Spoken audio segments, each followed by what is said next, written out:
Замороженные сырники выкладываем на тарелку и разогреваем в микроволновой печи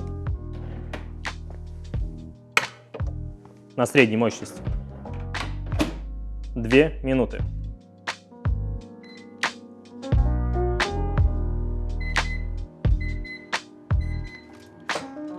Сырники готовы.